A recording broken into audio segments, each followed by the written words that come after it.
Hello everyone, my name is Wyatt Haven and we're going to be covering Western heroes in cinema.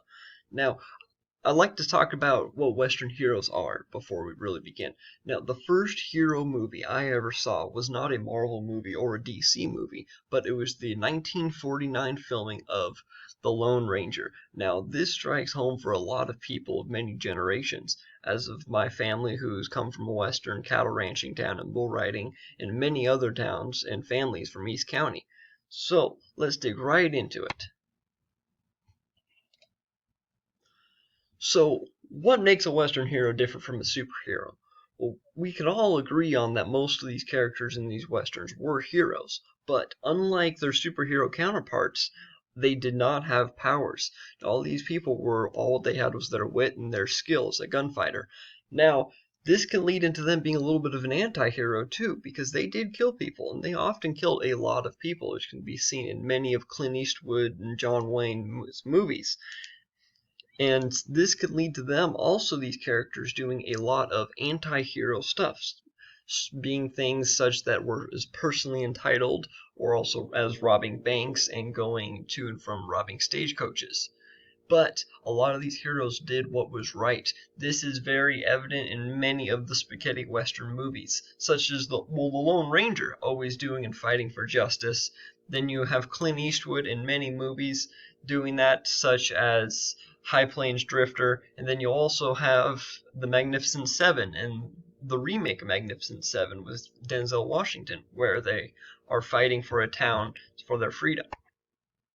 So let's just talk about a little bit of Western actors. I hope most of you recognize these. That's a picture of John Wayne, also known as the Duke. Clint Eastwood, Kurt Russell, who was in the Wyatt Earp remake that was in The Fight of the OK Corral. So why are these actors considered heroes? Well, a lot of it has to come down to chivalry, as such as the knight's chivalry, and this is a reflection of them in these actors and in these movies. Now, a lot of it is about honor. They'll not only fight for honor, but in a different type of honor, as they're fighting to defend others. This is also a lot of integrity and trustworthiness. As you can see in this print below, this is a Rockwell print that I actually own this print of the movie Stagecoach. And you can see the character up top, he was going to jail and he was going to get hung. Well, they were under attack by natives and the sheriff gave him a rifle to help defend. Now, that man could easily have turned the rifle on the sheriff, but he did not. And he went ahead and fought for the protection of not only the carriage but the passengers. And they're also compassionate, and by compassion they help other people out. They go and they'll help a town. That's very evident in High Plains Drifter and in the Magnificent Seven.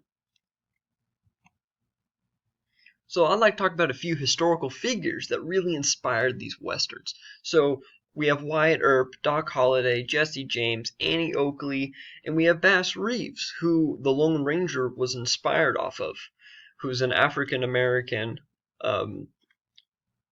fighter. So let's just talk about a few historical events. So we have the gunfight of the OK Corral in Tombstone, Arizona, that involved Wyatt Earp and Doc Holliday. Now, you have the Homestead Act, which allowed people to go and claim 10 acres for themselves. Now, you have the Civil War, the Gold Rush, the Transcontinental Railway, which was connecting the United States and actually was putting an end to the Wild West. And then we have the Campo gunfight. Now, there's never been a movie made about the Campo gunfight, but this was the second largest gunfight in the West that did happen in our town of Campo. I'd encourage you to take some time to read about it. So here are just some pictures of historical figures so people can get a reference. So we have Wyatt Earp on the left, we have Wild Bill in the middle, and then we have Geronimo in our right. Now the crazy thing about Geronimo is my family lived in Cochise County, and through oral tradition, my grandpa has told me about times that Geronimo had raided the town and raided the farms and ranches around where my great-great-grandpa held his blacksmith shop. So why do we idolize the West and Western heroes, and what is a Western hero? Now, I'm not going to read this for you, but I'm going to go over roughly of what a Western hero is. These Western heroes were a lot of times the outlaws. because the West was a very, very dirty place. And with it being a dirty place with a lot of crime and disease, these outlaws came up and they were attacking the banks and not attacking the stages, but a lot of them would not take the money from the people. They would only take the bank's money.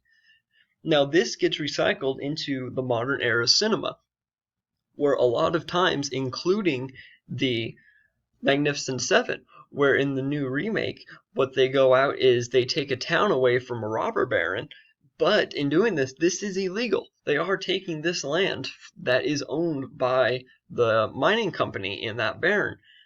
So with that, they're giving back to the people, and that is the key to almost all of these Western stories and spaghetti westerns, is the main characters or the heroes may be fighting for themselves in the beginning, but they're giving back to the people in need, and that is what makes them heroes. And to conclude that, thank you for visiting my presentation. Have a good day.